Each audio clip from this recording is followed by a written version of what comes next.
Assalamualaikum warahmatullahi wabarakatuh. Bertemu kembali dengan Bu Wiji. Apa kabarnya anak-anakku kelas 6? Semoga baik-baik saja ya. Pembelajaran kelas 6 kali ini yaitu tema 3, tokoh dan penemuan, subtema 1, penemu yang mengubah dunia, pembelajaran keempat.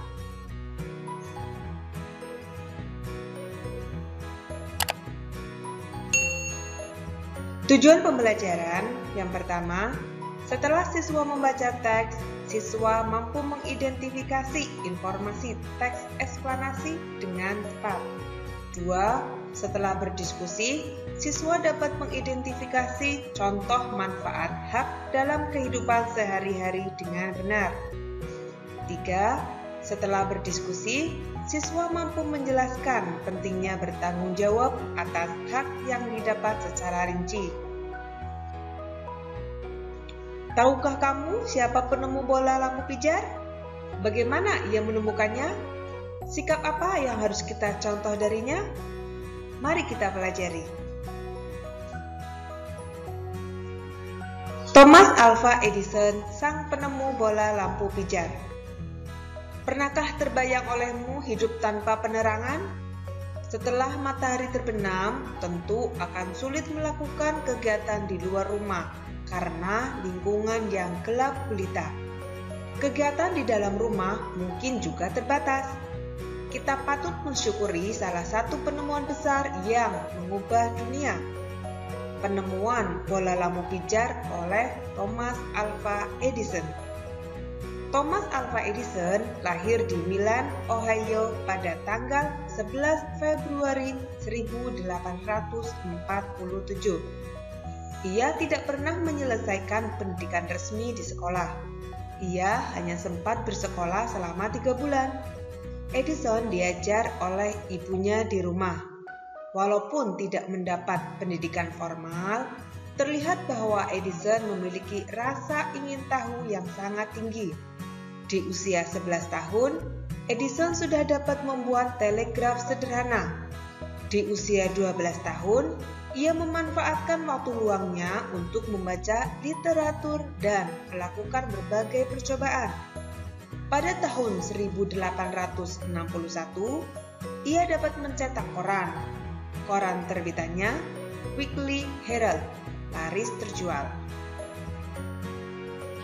Ia melihat dunia butuh penerangan. Ia menghabiskan waktu selama 2 tahun serta dana yang cukup besar untuk mengembangkan penemuan. Melalui kerja kerasnya, pada tanggal 21 Oktober 1879 lahir lampu pijar listrik pertama yang dapat menyala selama 40 jam. Kegigihan Thomas Alva Edison memberikan hal baru bagi dunia. Rasa ingin tahunya yang tinggi dan sikap pantang menyerahnya mampu mengubah dunia menjadi lebih baik. Mari kita identifikasi teks eksplanasi tersebut ya. Paragraf 1 berisi topik masalah. Apa yang dibahas pada teks di atas? Sang penemu bola lampu pijar. Paragraf 2 berisi penjelasan. Siapakah Thomas Alva Edison? Thomas Alva Edison adalah penemu bola lampu pijar yang lahir di Milan, Ohio pada tanggal 11 Februari 1847. Ia tidak pernah menyelesaikan pendidikan resmi di sekolah. Ia hanya sempat bersekolah selama 3 bulan. Edison belajar dari ibunya di rumah. Walaupun tidak mengikuti pendidikan formal, terlihat bahwa Edison memiliki rasa ingin tahu yang sangat tinggi. Di usia 11 tahun, Edison sudah dapat membuat telegraf sederhana. Di usia 12 tahun, ia memanfaatkan waktu luangnya untuk membaca literatur dan melakukan berbagai percobaan. Pada tahun 1861, ia dapat mencetak koran. Koran terbitannya Weekly Herald, laris terjual. Paragraf 3, penjelasan. Bagaimana Thomas Alva Edison menemukan bola lampu pijar? Ia melihat dunia butuh penerangan. Ia menghabiskan waktu selama 2 tahun serta dana yang cukup besar untuk mengembangkan penemuan. Melalui kerja kerasnya, pada tanggal 21 Oktober 1879 lahir lampu pijar listrik pertama yang dapat menyala selama 40 jam.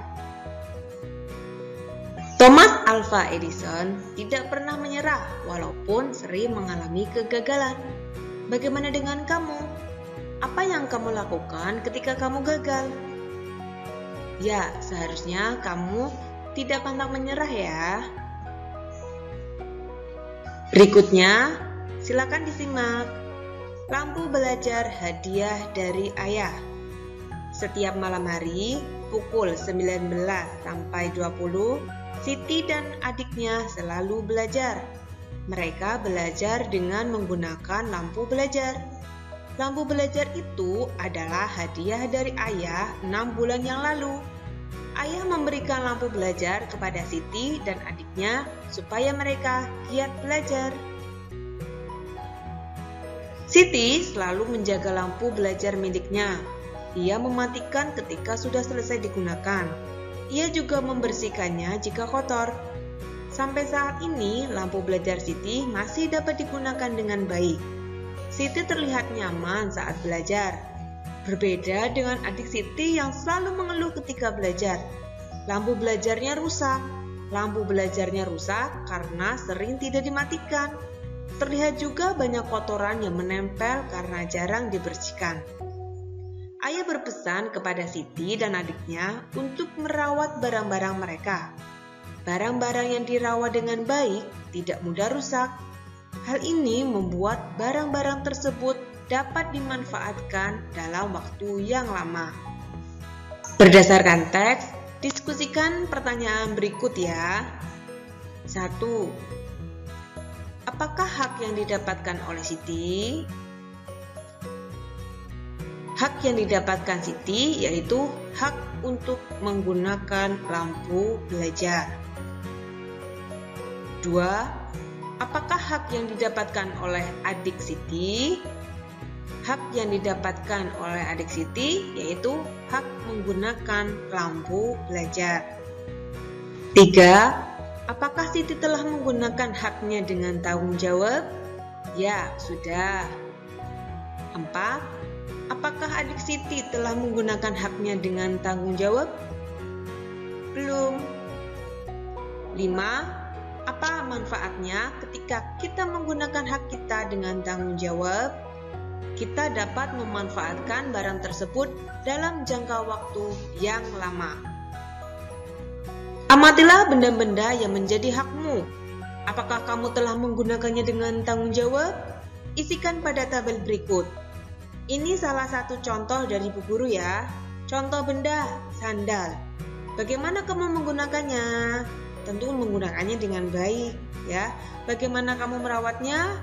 Misalnya dengan membersihkan ketika kotor. Apakah kamu sudah bertanggung jawab dalam menggunakannya? Ya. Apa manfaatnya ketika kamu bertanggung jawab? Sandal tentu akan lebih awet. Silakan kamu cari benda-benda yang menjadi hakmu, lalu isikan pada tabel. Orang tua kita memberikan hak kepada kita untuk menggunakan barang-barang seperti sepatu, sepeda, dan lain-lain. Contoh bentuk tanggung jawab kita terhadap hak tersebut yaitu 1. Menggunakan dengan hati-hati. 2. Menyimpan ketika sudah digunakan. 3. Merawatnya dengan baik, misalnya membersihkannya ketika kotor. Ketika kita bertanggung jawab, maka barang-barang tersebut dapat kita manfaatkan dalam waktu yang lama. Alhamdulillah, pembelajaran hari ini sudah selesai. Silahkan kalian untuk tetap semangat belajar. Semoga bermanfaat. Bagi kalian yang baru pertama kali menemukan channel Agus Wiji Utami, jangan lupa untuk klik tombol subscribe ya. Terima kasih.